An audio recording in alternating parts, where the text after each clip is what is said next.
తెలంగాణ ఆంధ్రప్రదేశ్ రెండు రాష్ట్రాలు కూడా ఒక అన్నదమ్ముల భావంతో ఉండేటువంటి రాష్ట్రాలు. తెలంగాణ తుఫాన్లో మునుగుతుంటే కూడా మేము ప్రకృతి అనుకుంటున్నాం తప్ప ఆంధ్ర ప్రజల తప్పు పడతలేదు.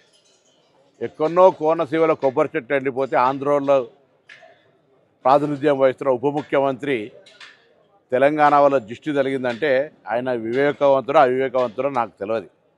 నేను ఆ మిత్రపక్షంకు బాధ్యత వహిస్తున్న తెలంగాణ భారతీయ జనతా పార్టీ నాయకత్వం ఆయన పట్ల స్పందించాలని కోరుతా ఉన్నా.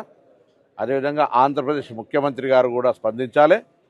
స్వయంగా భారతీయ జనతా పార్టీ పొత్తున్నది కాబట్టి ఇందులో ఇటువంటి కక్షపూరిత రెండు రాష్ట్రాల మధ్యలో వైషమ్యాలు కలిగేటువంటి మాటలు మాట్లాడడం అనేది దురదృష్టకరం. నేను ఇంతకుముందు చెప్పినట్టుగా ఆంధ్రాలో తుఫాన్ వస్తే తెలంగాణ మొన్న హుస్నాబాద్ కూడా మునిగింది.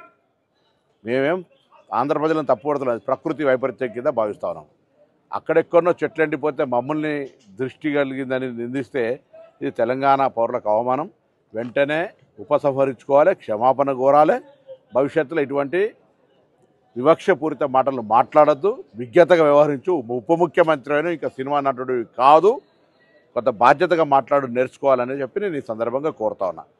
ఇవాళ తెలంగాణ ఆంధ్ర కలిసి దేశంలో ఉన్నతంగా ఎదగడానికి ప్రయత్నం జరగాలి తప్ప ఇటువంటి వైషమ్యాలను సృష్టించేటువంటి మాటలు మా నుంచి రావు. మీరు మాట్లాడద్దు.